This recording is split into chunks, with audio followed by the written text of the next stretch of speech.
This is Grace Martin, my daughter, 27 years old, full-time in the business, next generation. It's very exciting to have her aboard.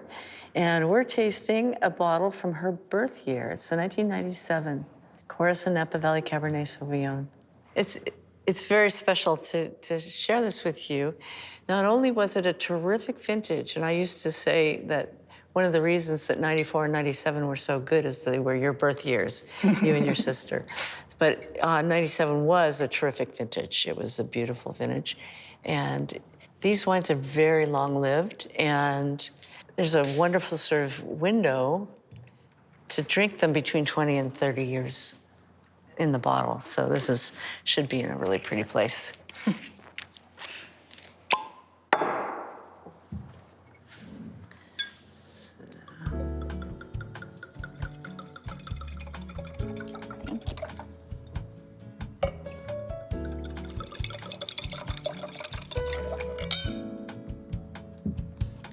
Cheers. I've had maybe a couple of these in my whole life. Both my parents collected quite a few 97s, just given the years. Yeah, they did a lot of trading early on, but we don't often get to taste the Corison one. We also don't often drink our wine very much, so it's always very, very special when we do. Well, we love to taste all the wines of the world, so, yeah. And I need to, it informs my winemaking, so it's really actually very important for me to do that. So you're right, we very seldom very rarely drink our own wines, so. Yeah. Well, it's been in the bottle long enough. They're so long-lived that even at 27 years old, they're still fairly fruit-driven. There's a lot of fruit, but they've been in the bottle long enough to develop a beautiful floral perfume, which is... Yeah, it's beautiful. It's a lot more fruit forward than I was expecting. 97 was a fairly warm vintage, and so tended to make wine that was perhaps more fruit-driven than some vintages for Corison Cabernet, but it still has the Corison balance, which is moderate alcohol, good snappy, natural acidity, all those things that help it age. Yeah. The 97 was a challenge. Well, it was. I mean, you were the second born in 3.5 years, and we were working on our use permit to build this winery. And William, your dad, my husband, designed the winery, and we were applying for a use permit, and then we starting in '99 built it. So it was a busy time. I was born in June, so very close to harvest. Well, that too, that too. And that year was so warm and so early that I actually had grapes in August, the end of August. So it was a challenge. Quick turnaround time. So special. It's so floral. It's got lots of kind of dried roses, a lot of red fruit still, like black cherries as well. But it's got this earthier quality that I love with some more time in the bottle, because it still has the backbone of the fruit, but it's just showing so many other things now. It's beautiful. Yeah, it's funny. I used to say that these wines would be 20 or 30-year ageability, and these wines are just screaming past 30. This is 27 years old, and it's still youthful. Very, yeah, especially for a 750. Yeah. One of my greatest joys is that it works well to work with my daughters. I think half of it is us understanding that Grace and her sister need agency. And luckily for us, they're both very competent and motivated. And so really it's just a matter of, we're so grateful for the help. Yeah. But recognizing that we won't be here forever, and there needs to be a transition, and we need to be sure that you have real work to do. So, in fact, she and her sister have designed a new label, And we bottle, they do the blend and they design the label. And right now it's very small, but it's a chance for them to make wine. Yeah. And have a little bit more agency and something we can just play around with a little bit. It's yours. Yeah. I also think, though, that there's something really wonderful in being able to work with family because you've, at least for me, you've spent so much time in your life, especially for me, learning how to work with somebody. So I think that, I mean, it doesn't always work, I'm sure, but I think that it's given us more of a shorthand than anything else in terms of being respectful, but also getting to spend time with your family too. We travel a lot together, and we always have, often to wine regions, as long as they could walk. And I think that's also been really very valuable. In fact, they still want to travel with us and do. Every holiday season, we go someplace cool. Yeah, we were actually just in Germany a couple months ago. It was just the three of us, so my sister and you and I. It was a WSET trip by Napa Valley Wine Academy. Yeah. And I love German wines. I love Riesling, but I had never been to wine country in Germany. I've been to most of the other wine regions in Europe, but had never been to Germany. It was really incredible.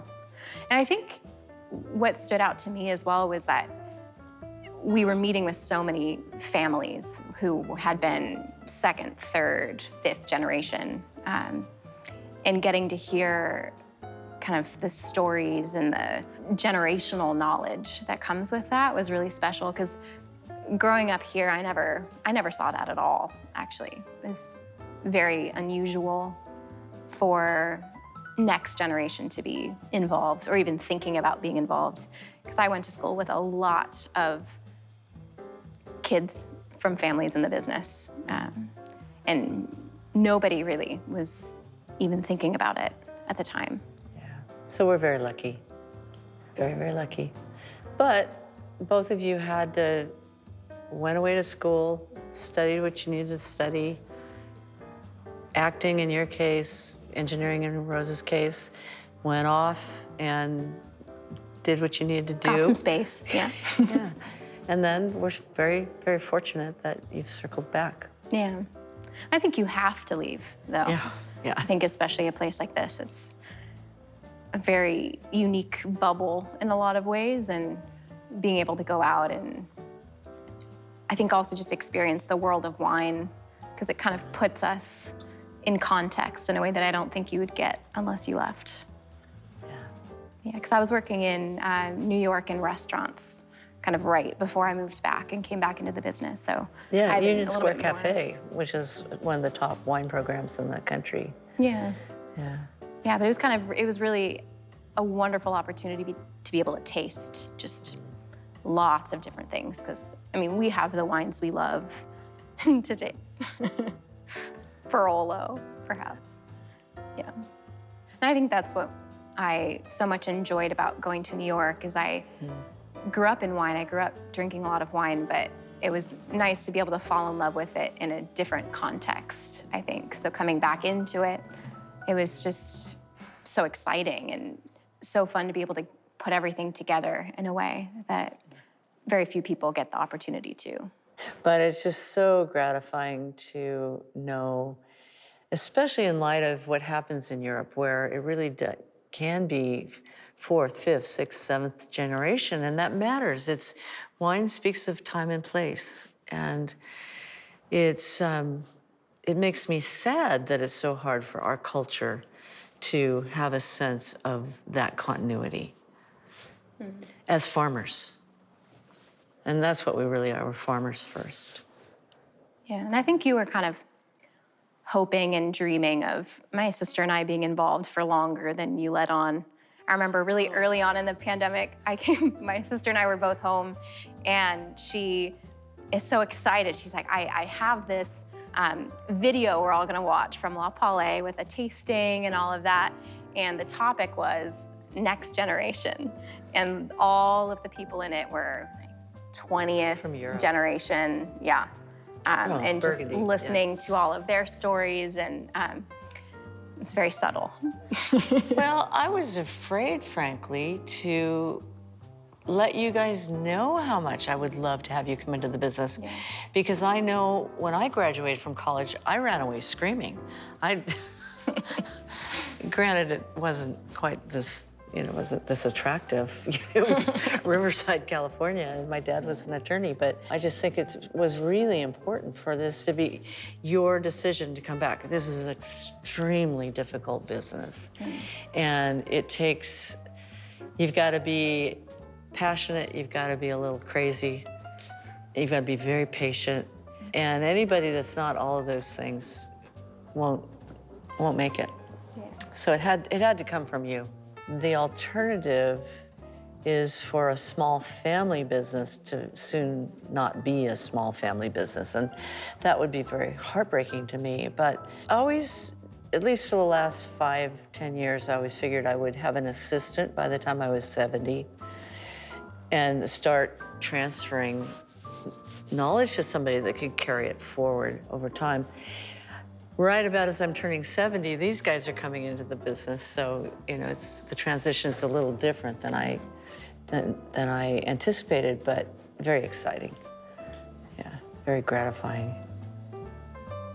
I so wanted daughters when I had children. I was an older mom. I was late 30s, early 40s, and there were challenges in that, but I think I was a much better mom. And I so wanted daughters because I thought I had more to give them than I would have been happy with sons, of course, but I think I had more to give daughters.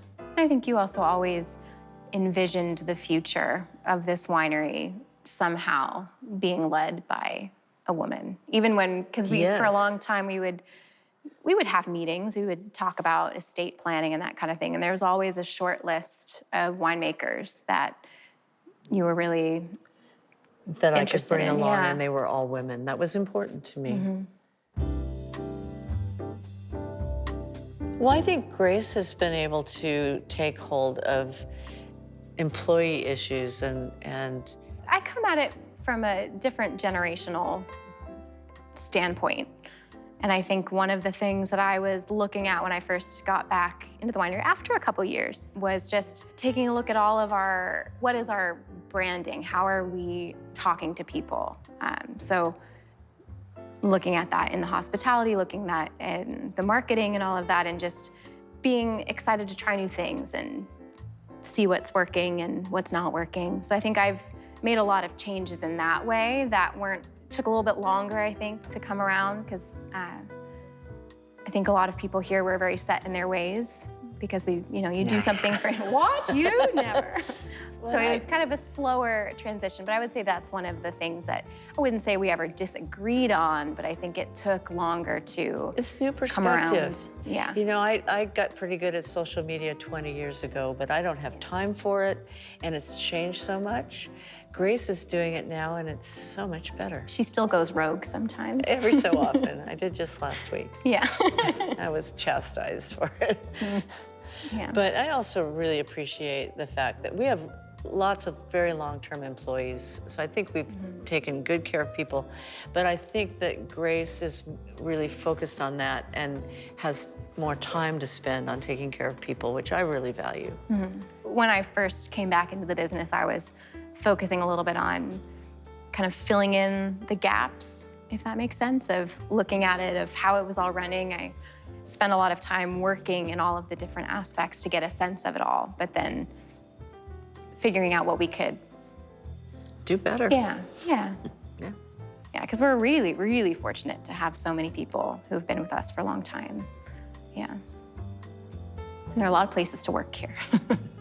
It's a lot of work. Yeah. Small family wineries or small family businesses of any kind are one form of infinity. You can't possibly do it all. Yeah. Well, for me, frankly, I don't know what I'd do. There's nothing else I want to do than what I'm doing now, which is grow grapes and make world-class wine. So I'm just so fortunate to be able to do that. We've had proposals at least once a year over many, many years. But frankly, there is no price for me. I can't speak for them in 20 years or 30 years or their kids, but for me, there's absolutely no price that would blast me out of here. Napa Valley has gone from, I got here 49 years ago last month, and it was poor. And I've watched the value of land just go crazy. And so a lot of the value in the properties you see changing hands is really just real estate. It's nothing we've done. Yes, after a quarter century, it took a quarter century for this business to be a going concern. And yes, it's a going concern, but its actual value is mostly because of the real estate and what's happened to land and vineyards. So it's funny money. It doesn't mean anything to me. I got here with $200 in my pocket 49 years ago and still haven't found the rich aunt.